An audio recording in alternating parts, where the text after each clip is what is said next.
Hello guys, welcome back to my channel. তো আজকে আমরা আবারও চলে এসেছি। তো আমরা এখন বানাবো কফি, তার সাথে থাকবে সিঙ্গারা। তো কফি কে বানাচ্ছে? আমার হাজব্যান্ড। তো ও বানাবে, আমি খাবো। তো ও বানাবে কফি, দেখি কেমনভাবে বানাবে। এদিকে এসো না, কিছু বলো। কফি বানাচ্ছি, আমি নিজেও কফি বানাতে পারি না। আমি শুনেছি ব্লেন্ডার দিয়ে কফিটা ভালো হয়, কিন্তু ব্লেন্ডার নেই এখন আপাতত। তো হাত দিয়ে বানাতে হবে। তো দেখা যাক হাত দিয়ে বানাতে পারি কিনা। তো গাইস, আমি তো পারি না কফি কিভাবে বানাতে হয়। তো ও বানাবে, আমি খাবো। তো এখানে জল গরম হচ্ছে, আর এই যে কফি কিনে আনা হয়েছে, এবার এটাকে বানানো হবে। তো কীভাবে বানানো হবে সেটা ওই জানে, আমি তো জানি না।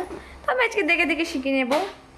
আর এখানে আছে সিঙ্গারা, কফির সাথে থাকবে সিঙ্গারা আর কফি খাওয়া হবে।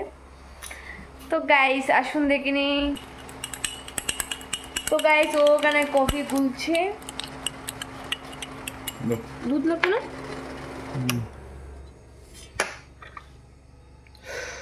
আস্তে। তো গাইস ও কিভাবে কফি গুলছে, কফির একটা দারুণ গন্ধ বেরিয়েছে, স্মেলটা খুবই সুন্দর। স্মেল শুনে আমার খেতে ইচ্ছে করছে। গাইস দেখুন কিভাবে গুলছে।